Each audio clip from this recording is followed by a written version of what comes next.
Hi! Welcome back again to Brayla's channel. Nagbabalik po tayong muli para sa isa na namang payout updates ng ating social pension at ngayon nga ay good news. Dahil may NCR na ang naglabas ng kanilang payout plus, may isang lugar naman ang nagbigay ng announcement para sa magkasabay na payout na gagawin both sa national at local social pension, kung saan at kailan ay yan po ang ating ibabahagi ngayon. But before po tayo mag-start sa ating topic, kung bago ka pa lang sa aking channel, please do kindly subscribe, like, and share na din sa ating mga kaibigan, kaanak o kapwa po natin pensioners at please do share na din sa ating mga social media accounts. Para mas marami pa ang makaalam, with no further ado, let's begin na po sa ating topic. Wow! Magkasabay na payout. NCR meron na at iba pang lugar.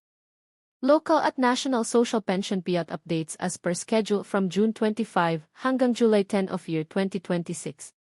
Buong detalye alamin. Narito na po ang latest payout updates sa ating local at national social pension payout as of this date. Kung isa po kayo sa naghihintay ng inyong payout ay tignan pong maigi ang bawat lugar, venue at oras ng inyong payout. Kung ready ka na, tara panoorin po natin.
Para sa iba pang katanungan o hinaing sa inyong social pension, octogenarian at iba pang benepisyo, ay maaari po kayong makipag-ugnayan sa inyong mga barangay o OSCA office para sa agarang kasagutan.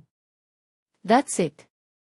Ito pa lamang po ang mga bagong naglabas ng kanilang payout at distribution schedule as of this date. Manatili po kayong nakatutok sa aking channel para sa mga paparating na payout schedule at iba pang impormasyon na para po sa inyo. Marami pong salamat and God bless po sa lahat.